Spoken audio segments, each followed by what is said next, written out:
Mesdames, Messieurs, chers collègues, chers amis, bonjour, soyez les bienvenus pour cette dernière présentation de l'Université de Pau et des Pays de l'Adour.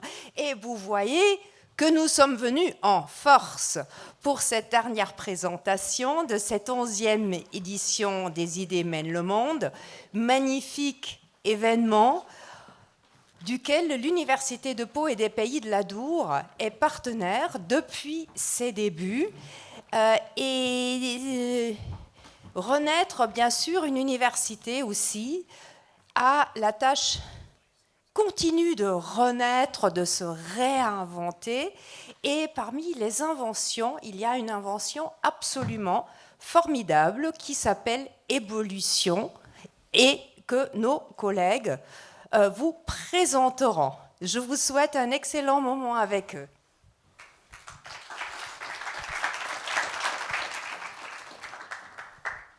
Bonjour tout le monde.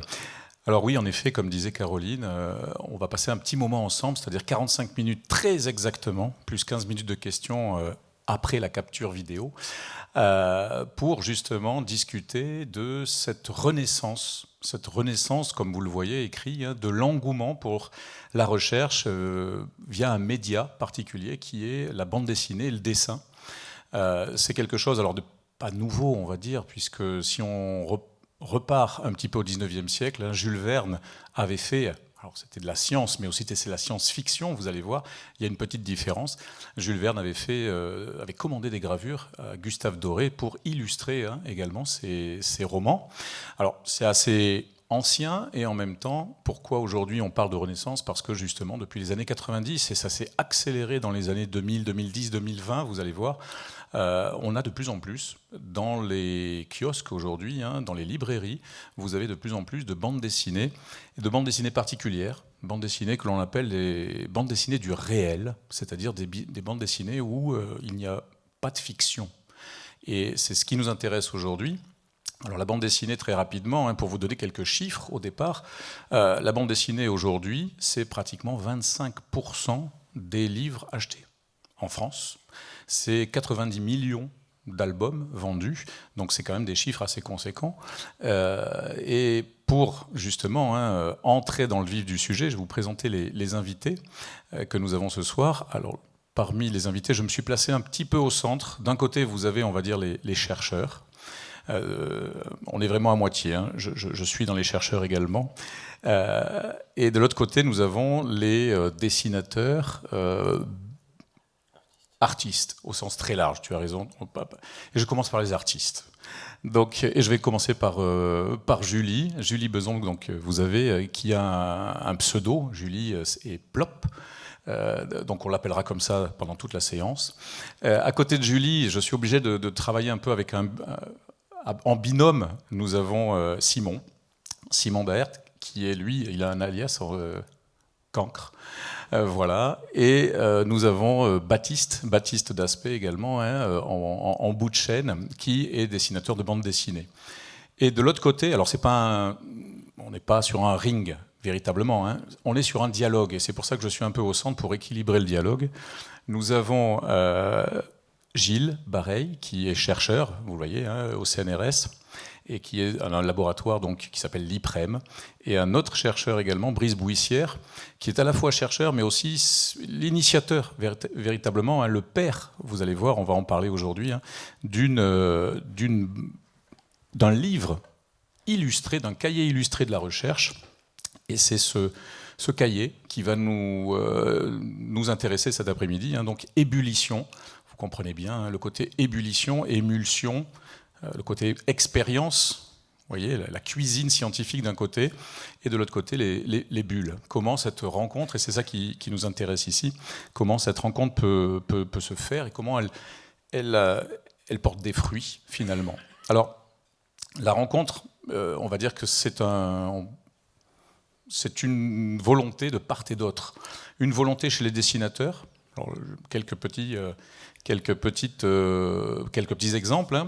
Je vous en donne ici. Vous avez des dessinatrices comme Marion Montaigne, Tu mourras moins bête, donc toute une série qui vulgarise. Et c'est ça un peu l'idée qui est derrière. C'est une rencontre plus ou moins entre des producteur de savoir et un public on pourrait dire non contraint, c'est-à-dire que ce n'est pas un public scolaire, captif, là c'est un public qui va chercher l'information. On peut le trouver partout, on peut trouver l'information partout, hein. Aujourd'hui, podcast, internet, etc. On a véritablement de l'information partout. Dans Ébullition, on fait très attention à cet aspect-là, on en parlera tout à l'heure. Mais là, vous voyez, vous avez donc en particulier Marion Montaigne, toujours la même en 2017, avait croqué Thomas Pesquet, vous voyez, en vous mettant en tant que lecteur dans la combinaison de Thomas Pesquet. Et là, le livre qui véritablement a été tiré à plus d'1 million d'exemplaires, 24e ou 25e réédition, c'est celui que vous avez, Le Monde sans fin, qui traite de l'environnement, des énergies renouvelables. Donc c'est vraiment des positionnements assez intéressants dans des défis sociétaux qui sont majeurs. Ça, c'était du côté des dessinateurs. Du côté des chercheurs, ben, vous avez également un intérêt, on en voit de plus en plus. Vous avez en France des revues comme Soif, la revue Curieuse, elle s'appelle comme ça, c'est son sous-titre. Vous avez également, voyez, Science en bulle, ce sont des thèses des docteurs, filles, garçons, ceux qui ont eu véritablement un doctorat, qui mettent en bande dessinée leurs recherches. Et donc il y a une dizaine par an qui, en effet, traitent de ce sujet-là. Et vous avez même des grands programmes européens qui associent science et art, science et bande dessinée, pour expliquer des choses complexes, on va dire. Alors, dans la complexité, et là je me tourne déjà vers Brice Bouissière, il a commis, c'est lui qui a commis ces bandes dessinées. Alors ça se voit pas, c'est un petit peu petit, mais vous avez une version française, une version anglaise, une version japonaise. C'est pour expliquer le fonctionnement d'une machine très complexe. Et ça c'est assez intéressant, c'est justement un historien-éditeur qui s'appelle Yvan Jablonka avait un petit mot assez intéressant là-dessus en parlant justement de cette bande dessinée scientifique. Il l'appelle un art mineur pour pensée complexe. Et c'est exactement ça, là c'est carrément pour machine complexe. Il a fallu passer par ce médium qui est la bande dessinée pour expliquer le fonctionnement d'une machine. C'est bien ça, Brice? Je te donne la... Prends-le. Oui.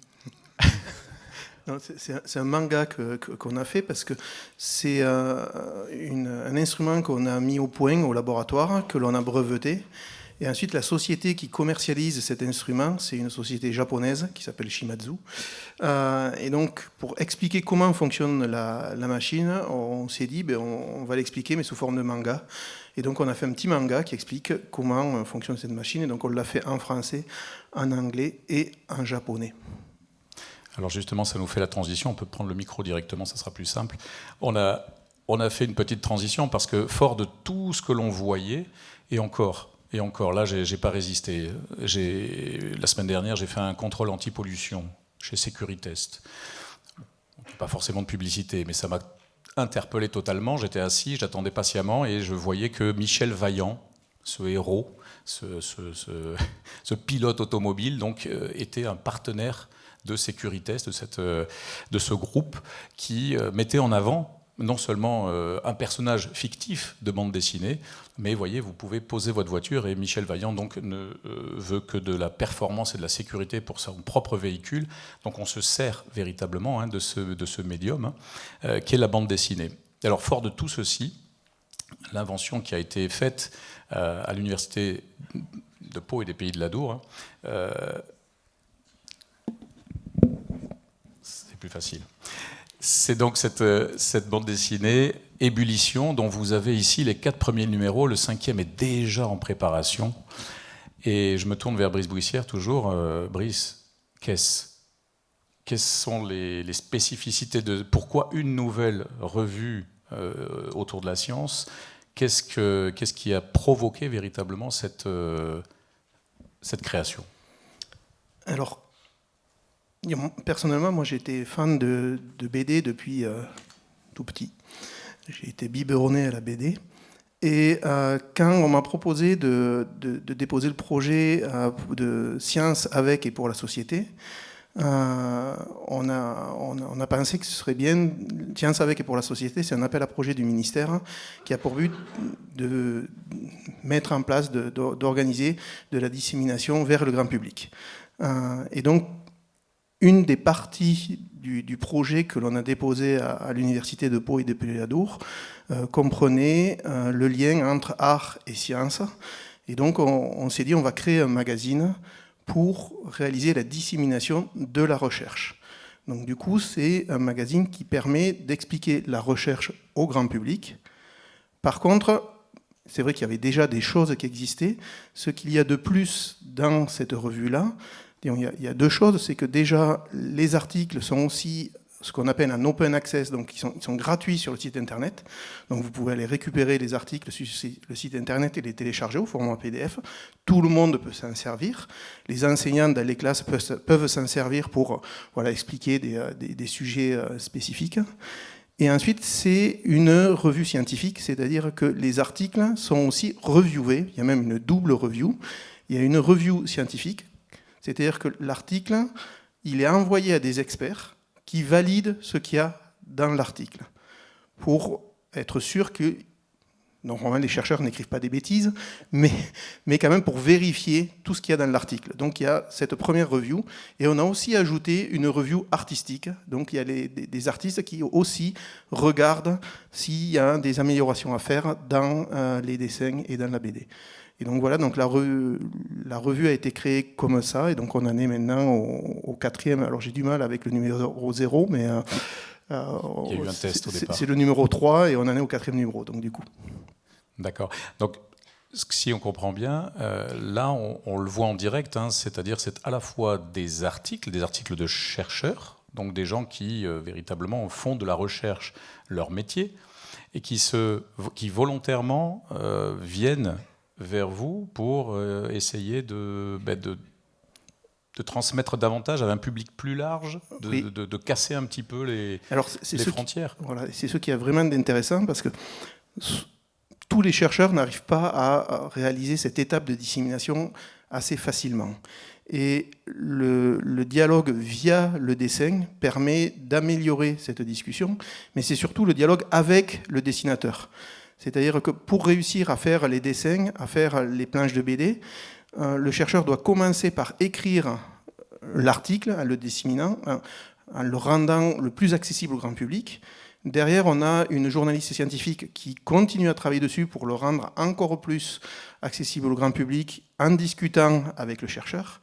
Mais ce qui est de vraiment intéressant, c'est le dialogue qu'il y a entre le chercheur et le scénariste et les dessinateurs pour arriver petit à petit à un storyboard, au dessin et à cette dissémination vers le public le plus large. Et ça, je pense que les dessinateurs et Gilles pourront en parler aussi mieux que moi avec les exemples qui arrivent. Alors justement, on va passer le micro côté artistique. Ce que l'on voit là justement à l'écran, du scénario à la mise en couleur, grosso modo, le travail qui est fait, le chercheur aussi peut prendre la parole.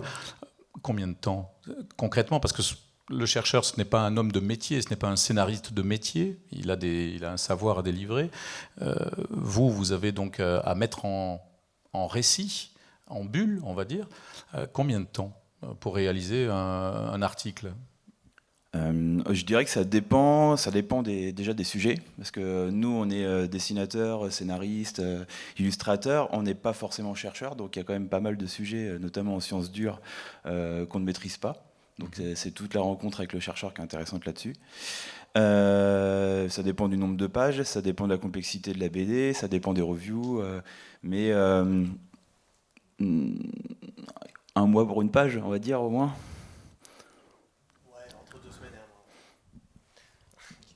En tout cas, pour ce qui est de la BD, ça va être entre 2 semaines et 1 mois, dépendamment de la complexité du sujet et de la complexité des images aussi, parce qu'on peut avoir des images très simples qui parlent d'elles-mêmes, et on peut avoir des images où il va falloir rentrer dans la complexité de la machinerie, d'aller explorer certains aspects de techniques qui sont assez complexes à mettre en scène. Et donc, du coup, ça peut prendre beaucoup plus de temps. Voilà. Et j'avais envie de demander par discipline également, entre un chercheur qui, par exemple, est un physicien, un chimiste, et un chercheur qui est plutôt un historien, un lettre moderne, est-ce qu'il y a le dialogue est facile avec les uns, plus facile avec les autres, ou est-ce que c'est les deux univers, que ce soit de la science, on va dire un peu dur, on va dire, est-ce que c'est des univers dans lesquels vous arrivez à rentrer facilement en tant que dessinateur ? Honnêtement, ouais, je pense qu'on n'a pas trop mal réussi. Ça s'est fait petit à petit. Je pense qu'au départ, au tout début, on a eu une rencontre qui s'est faite et pour les artistes et pour les chercheurs en se disant mais de la BD, qu'est-ce que ça va donner ? Et maintenant, je pense qu'il y a quelque chose qui est mis en place, quoi, où ils ont vu ce que ça donnait, il y avait quand même tout le contenu scientifique derrière. Et avec nos pas de côté qu'on peut utiliser, nous, dedans, dans les illustrations, les images qui vont parler au grand public, en fait. Je nous vois un peu comme ça, en fait, en tant qu'artiste. C'est qu'on n'a pas forcément de connaissances scientifiques à la base, en tout cas en sciences dures notamment. C'est peut-être le milieu qui, pour nous, est le plus méconnu. Mais par contre, on est à peu près comme tout le reste du public. Donc, c'est-à-dire que quand on a compris le sujet et qu'on en fait une BD, on pense que le public aussi, on s'adresse à lui en fait. On est cette espèce de médiateur au milieu. Je ne sais pas si vous êtes d'accord vous de votre côté, mais c'est comme ça que je le vois. Est-ce que ça vous demande à vous aussi un effort ? Alors, je vais me tourner après vers les chercheurs. Mais est-ce que vous, en tant que dessinateur, ça vous demande un effort, je dirais, de documentation supplémentaire ? C'est-à-dire, est-ce que vous vous contentez de la parole simplement ou du texte seulement écrit ou mis en scénario du chercheur, ou est-ce que vous allez vous-même vous renseigner sur tel aspect pour essayer de mieux saisir, mieux appréhender, disons, la mise en image ? Alors au niveau du scénario, c'est évident qu'on est obligé d'aller chercher, parce qu'il y a des choses qui paraissent simples et que nous, on a besoin encore de simplifier, quoi. Et je pense que pour l'image... Pour l'image, c'est un peu le même principe. On a besoin de faire pas mal de recherches graphiques. Si notamment on parle d'une machine, on est obligé de regarder à quoi elle ressemble, comment elle fonctionne éventuellement. Et souvent, on parle aussi de molécules. Donc c'est pareil, on regarde un petit peu à quoi ça ressemble. Donc, je ne sais pas si tu veux ajouter quelque chose. Oui, c'est intéressant. Au niveau des molécules, souvent, on va s'amuser soit les personnifier, leur donner des yeux, des bras, tout ça. Mais on va essayer de respecter quand même la schématisation. Souvent, dans le milieu scientifique, on a une certaine manière de représenter l'invisible. Et on va essayer de garder ces codes-là pour que, certes, ce soit plus ludique et agréable à lire, mais en même temps, qu'on garde la même cohérence visuelle avec déjà ce qu'on peut avoir dans le milieu scientifique. Je pense à certaines couleurs d'atomes, par exemple. On essaye de garder les mêmes codes couleurs pour qu'un scientifique puisse aussi reconnaître « Ah bah tiens, oui, il s'agit d'une molécule d'H2O. Voilà, quoi. » C'est à la fois, vous arrivez à allier le côté séduisant, on va dire, du dessin ou de la mise en récit avec le côté rigueur véritablement scientifique qu'il faut. C'est vraiment le côté ludique, quoi. Pour nous, il faut vraiment que le côté un peu austère de la recherche, qui est fondamental et extrêmement important, mais qui peut des fois éloigner le grand public, ça permet, avec le côté ludique de la bande dessinée, d'avoir ce truc un peu... c'est marrant, quoi. C'est marrant et c'est pas juste... ça pourrait être perçu comme un peu ennuyeux, quoi.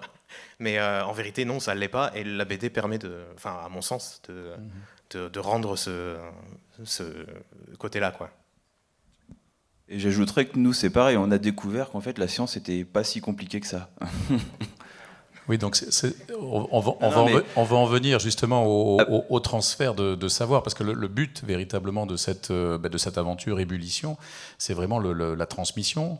Alors la transmission, je ne sais pas de quel âge à quel âge, j'ai envie de dire à quel moment on peut commencer à lire. Donc un magazine comme celui-ci, vous l'avez dit, vous êtes plongé dans le récit pour voir un petit peu, pour comprendre d'abord avant de commencer à mettre en forme, à illustrer.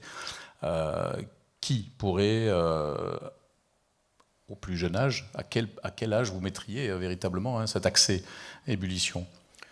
Je pense que dans le fond du fond, on peut commencer au collège. Après, ça peut aussi être lu avant. On va pas tout comprendre évidemment, mais c'est quand même, il y a quand même des codes d'image qu'on va retrouver dans les dessins de presse aussi. On va pouvoir en avoir qui sont sans texte, donc on va comprendre juste dans les codes d'image. Je dirais que ça peut être mis dans toutes les mains. On va pas tout comprendre tout de suite. À partir du collège, ça devient intéressant parce qu'on est dans ce que eux commencent à apprendre en sciences, etc. Et puis voilà, quoi.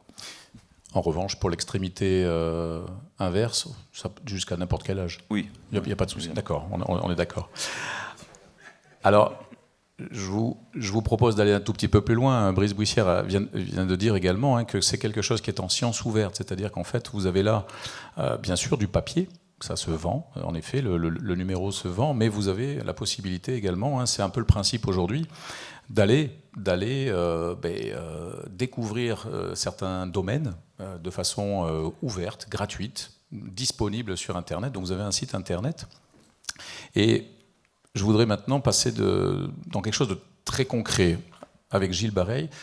On va passer très concret, vous allez voir, j'ai découvert moi aussi, j'ai entendu une fois seulement parler Gilles, de cette boîte noire chimique. On va rentrer dans un poisson, dans la tête d'un poisson. Donc la question là, Gilles, c'est concrètement comment la rencontre s'est-elle faite autour du poisson? C'est très bien passé. Il y a eu des échanges assez souvent au début, parce qu'il a fallu que je leur explique la complexité en fait de ce que c'était l'autolithe, de ce que je faisais à partir de l'autolithe, comment je l'analysais, qu'est-ce que je pouvais amener, et eux de m'amener des illustrations qui en fait simplement, qui pouvaient être compris par le public, avec des clins d'œil, des images.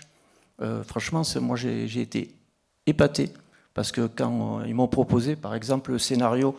Alors, peut-être je vais vous dire ce que c'est qu'un otolithe.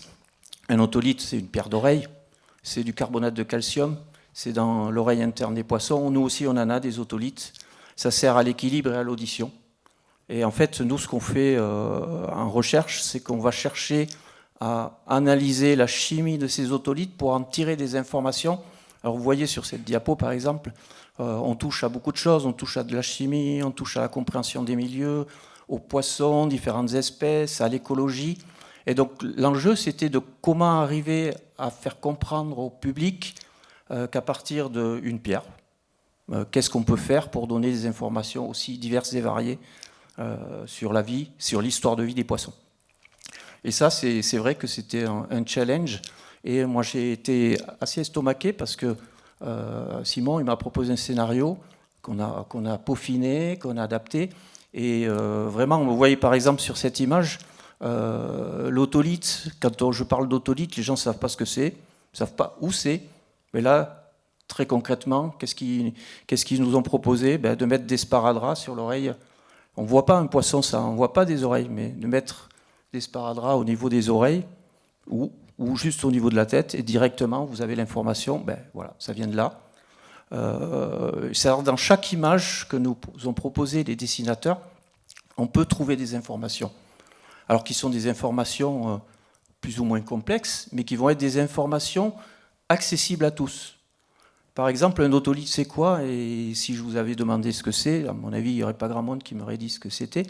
Et si on le coupe, en fait, c'est comme un arbre. Vous avez des cernes. Donc il y a une couche qui se dépose tous les jours de la vie du poisson. Et donc on peut remonter à la chronologie du poisson. Il y avait d'autres notions, moi, que je voulais aborder, c'était la dispersion, puisque je travaille sur le saumon. L'idée, c'était de savoir si tous les saumons qui sont nés chez nous, dans l'Adour, dans le Gave de Pau, ils reviennent chez nous ou pas, ou s'il y en a qui viennent de beaucoup plus loin, qui ont fait un très grand voyage. Et le très joli clin d'œil que m'ont proposé les dessinateurs et les scénaristes, c'est de faire référence aux palombes. Et dans la région, on sait qu'il y a des palombes qui passent les Pyrénées. Vous voyez même qu'il y a même l'osso dessiné. On peut aller jusqu'à un détail. Donc c'est une mine. En fait, chaque dessin est une mine dans laquelle il y a à la fois des informations scientifiques vulgarisées. Et ça, je trouve que c'était vraiment très très intéressant de faire ce travail-là. Moi, j'ai adoré. Et chapeau à eux parce qu'ils ont su comprendre, aller dans le fond de ce que je faisais pour me proposer des choses qui étaient vraiment très précises et qui pouvaient toucher le public. Donc vous voyez là ici, c'est un deuxième dessin de presse dans lequel on voit l'autolithe, un chercheur. Elle a toute ressemblance avec un chercheur. Ils t'ont un peu gâté là, je trouve. Oui, un petit peu.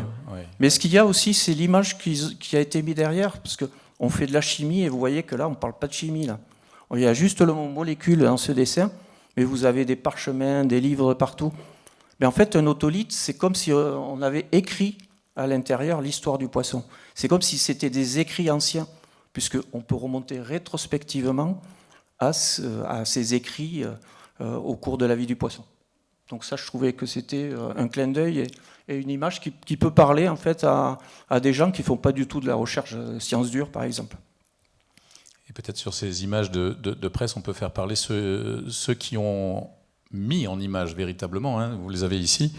Donc, voilà, Julie, donc Pople. Oui, donc du coup, l'idée à chaque fois, nous, dans le dessin de presse, c'est vraiment d'essayer de faire un peu un pas de côté par rapport à la recherche initiale présentée. Oui, toute ressemblance avec le chercheur. Non, franchement, c'est une recherche. Enfin, chaque chercheur est différent, et bien sûr, il y en a qui sont beaucoup plus à l'aise dans la vulgarisation aussi. Et c'est vrai qu'avec Gilles, ça a été un échange assez simple et fluide.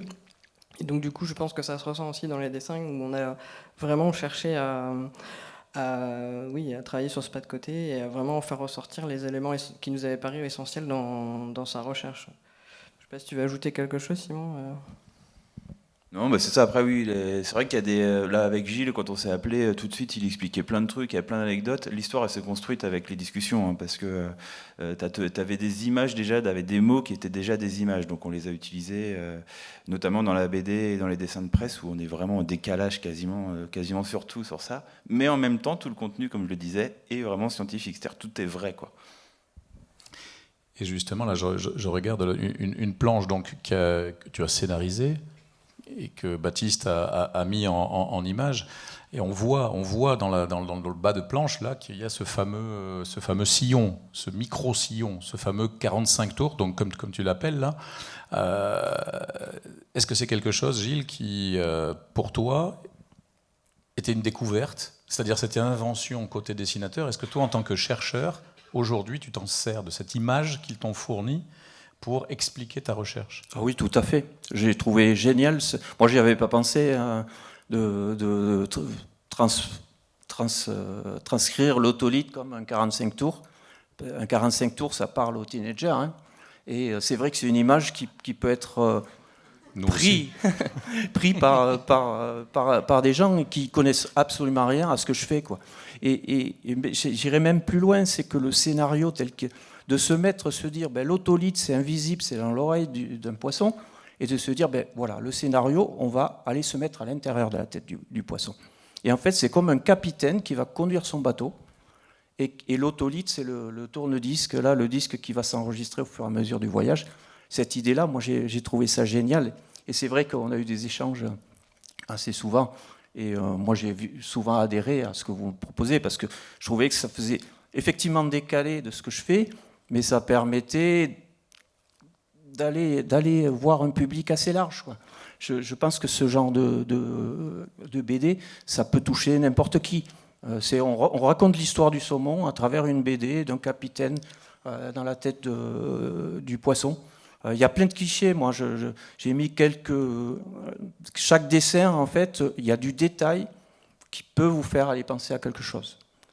Donc c'est vrai que moi, de ce côté-là, j'ai adoré. Ce que tu disais par rapport aux teenagers que nous étions, que nous sommes restés d'ailleurs, quand tu dis qu'il y a dans chaque dessin, chacun peut éventuellement saisir, comprendre, il y a quelque chose pour lui. Enfin, je ne sais pas si vous avez travaillé de façon intergénérationnelle, je veux dire, dans les dessins que vous mettez en situation, est-ce que vous avez toujours une intention derrière pour que ça soit compréhensible, comme on disait tout à l'heure, pour à la fois des adolescents, donc de collège, mais aussi par des adultes de 50, 70 ans. Est-ce qu'il y a cette volonté de pouvoir accrocher l'œil, accrocher l'intérêt et expliquer en même temps pour toutes les générations, pour que chacun puisse, si j'ai 13 ans, comprendre ce qui s'y passe, comme quand j'ouvre ceci à 50 et quelques. Moi, juste pour la partie scénario, puis après je vous passerai peut-être la parole. Généralement, j'utilise énormément de références. J'adore ça, et puis je viens du dessin de presse, donc on a l'habitude de faire ça, comme disait Julie, les pas de côté. Les références, là, on a les références au Capitaine Nemo, le micro-sillon. Et ce que je voulais dire aussi sur le scénario, c'est que la complexité de travailler dans les sciences dures, c'est que souvent on peut travailler à l'échelle d'un laboratoire, et après à de l'infiniment petit qui est invisible à l'œil nu. Et là, il faut trouver justement des pas de côté pour réussir à être dans un espace qu'on va voir et un espace qu'on ne va pas voir. Donc, Baptiste en parlait tout à l'heure, mais l'humanisation des molécules, les faire parler pour qu'on s'identifie à eux, en faire des personnages principaux, réussir à trouver comment on rentre dans la tête d'un poisson pour aller voir cet otolithe, parce qu'en parler sans le voir, c'est quand même pas très intéressant, etc., etc. Je me souviens plus de la question. Oui, non, c'était pour toutes les générations, savoir Et un petit peu toutes les références. Alors qui oui, font que je pense qu'on a on aussi des références de notre âge et même des plus anciennes, mais il y a des références qui, à mon avis, continueront à parler. On essaye de faire comme des scénarios qui sont compréhensibles pour tout le monde, mais des fois on va mettre des références qui vont être aussi peut-être des private jokes, mais qui ne vont pas être forcément utiles non plus pour comprendre toute l'histoire. C'est plutôt la petite blague, le petit pas de côté justement. Mais oui, on essaye de faire en sorte qu'on comprenne. Et de toute façon, même si on n'a pas ici la référence au Capitaine Nemo, on voit bien qu'on est à l'intérieur d'un bateau, ça se comprend quand même, quoi. On essaye en tout cas. Je ne sais pas si on y arrive à chaque fois, mais est-ce que tu voulais jeter un truc Non, pas grand-chose. C'est vrai qu'à la réflexion, le 45 tours, c'est pas forcément ce qui va parler le mieux aux jeunes aujourd'hui. mais par contre, ça reste... En fait, le vinyle revient. Voilà, c'est ça. C'est-à-dire que ça a changé de signification. Je pense que c'est plus quelque chose qu'on utilise forcément pour écouter de la musique au jour le jour, etc. Mais ça devient un objet un petit peu de collection, quelque chose de prisé pour autre chose que juste son intérêt premier. Mais je pense que quand même le fait de graver une information dans un médium, c'est quelque chose qui est assez universel, quoi. Donc le vinyle en lui-même, bon, pourquoi pas, mais le fait de graver, je pense que c'est un truc qui peut parler, c'est assez physique, quoi, pour le coup. Alors, moi, je voudrais revenir juste sur une chose par rapport à... Vous dites, à un moment donné, il a fallu qu'on se comprenne, on a beaucoup discuté, etc. Alors, je sais que nous, dans le milieu, on va dire, académique, comme on dit, on a tous, dans n'importe quelle discipline, un jargon. On a des termes techniques, on a des choses qui nous permettent aussi de nous reconnaître entre nous. Hein. Donc, mais là, justement, le but, c'est... alors, est-ce que le jargon est abandonné ? Comment on fait ? On fait un entre-deux ? Est-ce qu'il y a des mots difficiles à l'intérieur ? Est-ce qu'on explique certains mots ? Est-ce qu'il y a des petites notes pour le lecteur avisé ? Comment ça se passe pour essayer d'être à la fois, de conserver cette rigueur scientifique dont on parlait, et en même temps accessible ? Comment on fait ? Ça, c'est plus un truc de scénariste, je vais te... Alors moi j'essaie d'enlever même des mots compliqués, j'essaie de tout enlever et de l'expliquer un peu plus simplement. Et puis après on en revient, on rebondit. C'est-à-dire des fois les mots choisis sont pas assez précis, donc on revient. Et généralement, je vais les expliquer, quoi. Soit dans les cases narrateurs, ce qu'on appelle le cartouche dans la BD, ce que vous avez en rectangulaire en haut, où c'est un narrateur qui n'est pas dans la BD qui parle. Et généralement, je vais essayer de le décrire. Et des fois, on a besoin de rajouter, donc on va mettre une astérix qui va venir l'ajouter. Mais c'est tout l'intérêt aussi de la review artistique qu'on a derrière, qui va aussi faire attention de voir si nos termes ne sont pas trop complexes. Donc il y a quand même il y a beaucoup d'étapes par lesquelles on passe, celle du chercheur, celle du scénariste, celle du dessinateur et celle des reviews, qui fait que petit à petit on essaye d'aller au plus compréhensible. D'accord. Dernière petite chose peut-être, on bascule sur un dernier plan. On en a beaucoup parlé, hein, du lectorat. C'est-à-dire que là on est sur des publics très différents, très divers. Et en priorité, peut-être cette action de médiation, c'est-à-dire que vous ne vous contentez pas, ni les uns ni les autres, de soit rester, on va dire, dans les laboratoires et publier dans des revues spécialisées, très confidentielles, ou alors de votre côté, faire des choses plus ludiques et seulement ludiques. Non, là, il y a vraiment les deux qui se rejoignent. Et là, on a des exemples de milieux scolaires. Comment ça se passe ? Comment vous faites ? Parce que là, Gilles, on te voit, tu es intervenu, donc on voit marqué « Retracer la vie d'un poisson », et on voit en même temps les dessinateurs sur le tableau Velleda qui dessinent des poissons. Oui, ça s'est passé. Comment ça se passe ? Simplement, on est allé une journée entière dans donc c'était des écoles primaires. Donc j'ai commencé par faire une conférence adaptée pour les tout-petits. Hein. Donc là, il y a eu du travail aussi à faire pour leur expliquer un peu assez largement. Et après, on a fait des ateliers. Donc il y avait des ateliers dessin avec avec nos dessinateurs. Et moi, je leur faisais faire un petit jeu ludique. Pour les tout petits, c'était dessiner des couleurs en fonction de zones. Et après, on retraçait la vie du poisson. On leur faisait analyser des eaux de façon simplement. En fait, c'était des ateliers ludiques où, en fait, ils avaient l'impression de faire le boulot du chercheur.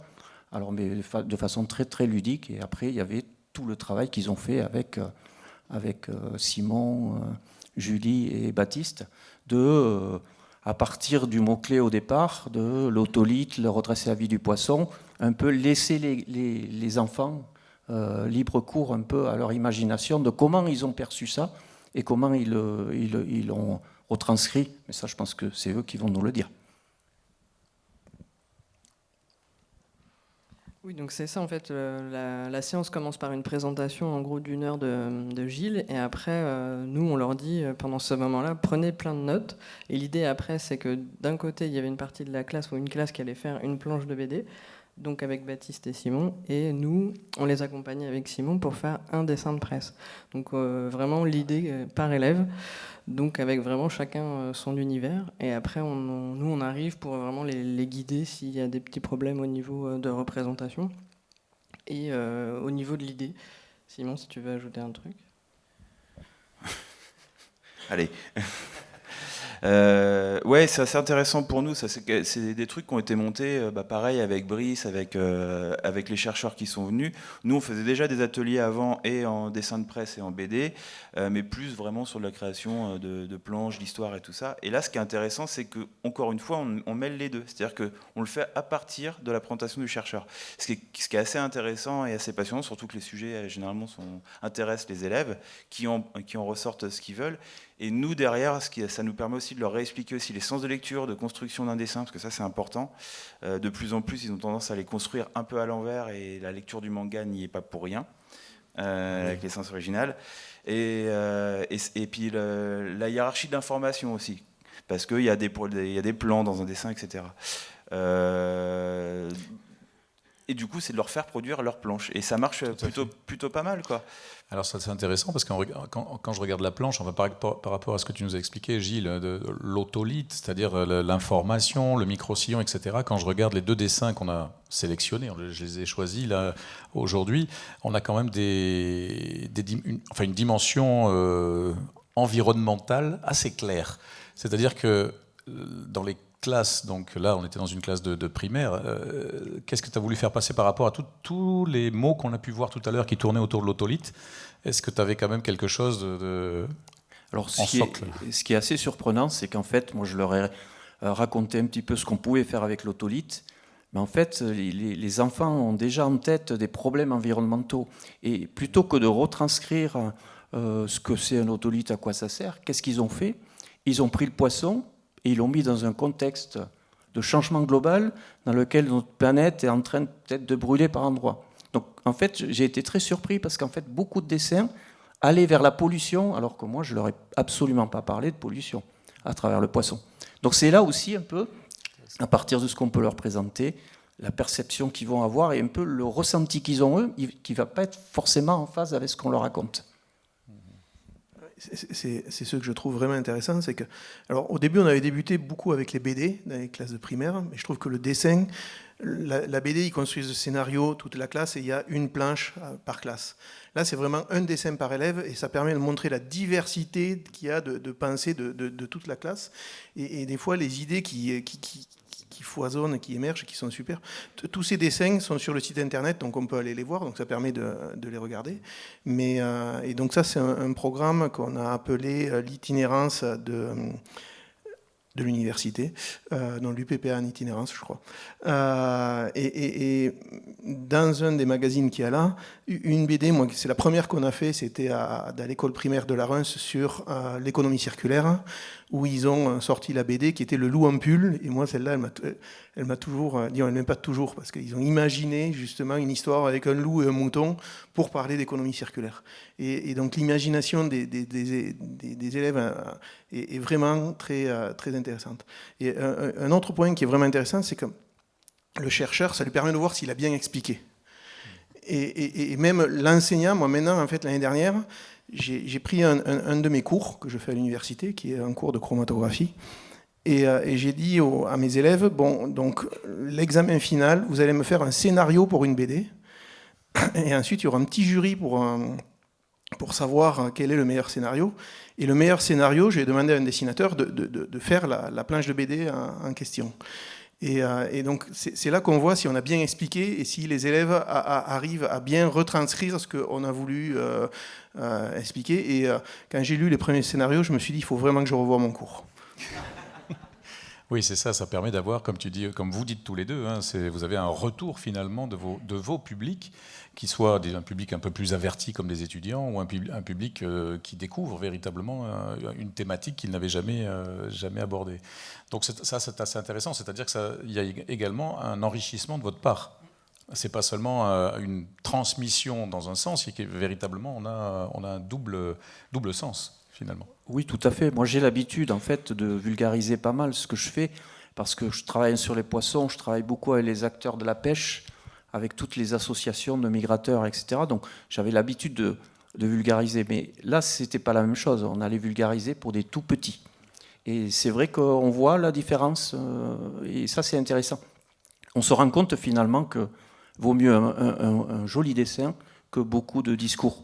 Et je pense qu'ils retiennent beaucoup mieux en faisant des dessins qu'en faisant de la lecture, du texte. Non, je pense que le dessin... moi, depuis des années, les présentations que je fais, c'est beaucoup à base de dessins, d'illustrations, plus que de texte. Et ça permet de passer beaucoup mieux les messages.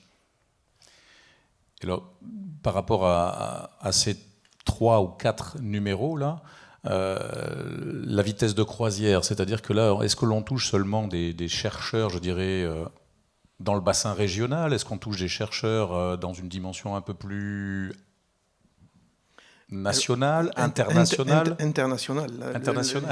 C'est-à-dire? Non, alors le numéro 0, c'était uniquement des chercheurs de l'UPPA.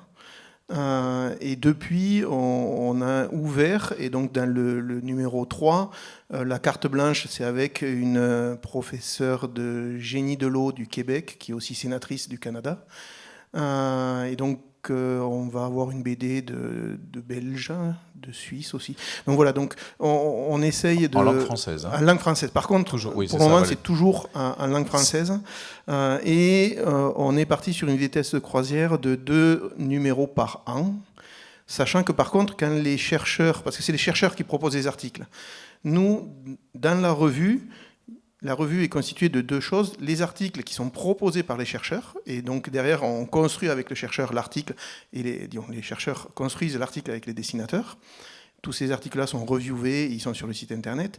Et ensuite, il y a d'autres rubriques qui sont des suppléments qui ne sont que dans la revue papier. Et ça, par contre, c'est des choses qu'on réfléchit en comité éditorial pour voir qui c'est qu'on va interviewer. Donc on a eu un prix Nobel, une médaille d'argent du CNRS en économie. Voilà, donc on fait appel à des chercheurs sur des thèmes qui nous intéressent. Donc dans le prochain numéro et les suivants, il va y avoir une chercheuse qui travaille sur le harcèlement en milieu scolaire. Et donc il va y avoir toute une série de BD en lien avec le harcèlement, de planches de BD en lien avec le harcèlement. Voilà, donc du coup, il y a des parties qui sont gratuites sur Internet et d'autres qui sont purement sur le magazine. Et là, par contre, on fait appel à des chercheurs et des domaines d'un peu partout. Et donc, sur le dernier numéro, je pense que c'était 20% local et 80% extérieur à l'UPPA. Par contre, c'était sur l'eau dans le bassin de l'Adour, parce que le numéro a été financé par l'agence de l'eau, cofinancé par l'agence de l'eau Adour-Garonne, sur l'ensemble des projets de recherche qu'elle a financés. Et donc, c'était des chercheurs de Toulouse, de Bordeaux, de Poitiers, Limoges, d'un peu partout, de La Rochelle, qui ont participé au numéro. Et si on veut vous trouver, alors on a compris que sur Internet, on pouvait en effet vous trouver, mais tu viens de dire qu'il y a des suppléments, il y a des rubriques que l'on a dans le papier, que l'on n'a pas sur Internet. Si on veut vous trouver, finalement, alors à part, on peut le dire, il y a quand même un stand ici, numéro 20, 9 bis, Bis, je crois. le bis, il ne faut pas oublier le bis. Voilà, on peut trouver, mais sinon, dans la vie normale, courante, sans salon des idées mènent le monde. Alors sur le 29 bis, vous pourrez faire dédicacer en plus les numéros par les dessinateurs pour les faire travailler un peu plus. Gratuitement. Et voilà.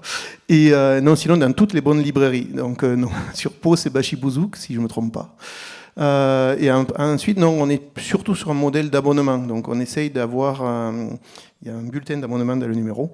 Et on essaye aussi d'avoir un modèle plus pour que ce soit les CDI des collèges, lycées et les médiathèques qui s'abonnent pour que les gens aillent consulter le numéro dans ces lieux, en sachant que après, tous les articles sont gratuits sur Internet. D'accord, donc on va peut-être finaliser, on va faire un dernier petit tour pour conclure un petit peu. Ma dernière question, ça serait la plus-value pour vous. De votre côté, en quelques mots, la plus-value, c'est-à-dire cette expérience que vous avez donc depuis quelques années avec les chercheurs, qu'est-ce que ça a amené dans votre façon véritablement de concevoir l'illustration ? Moi, je dirais personnellement, en tout cas, déjà, ça m'a permis de travailler la couleur, parce que c'est toujours été ma kryptonite, la couleur, et donc j'ai réussi à avoir quelque chose de beaucoup plus... Moi, je viens du noir et blanc à la base, donc du coup, j'ai dû travailler la couleur pour Ébullition, et je trouve que c'est plutôt agréable. Et deuxièmement, je dirais que ça, c'est un autre point de vue, c'est pas vraiment professionnel, mais... Moi, j'aime beaucoup la science de manière générale, ça me passionne depuis très longtemps.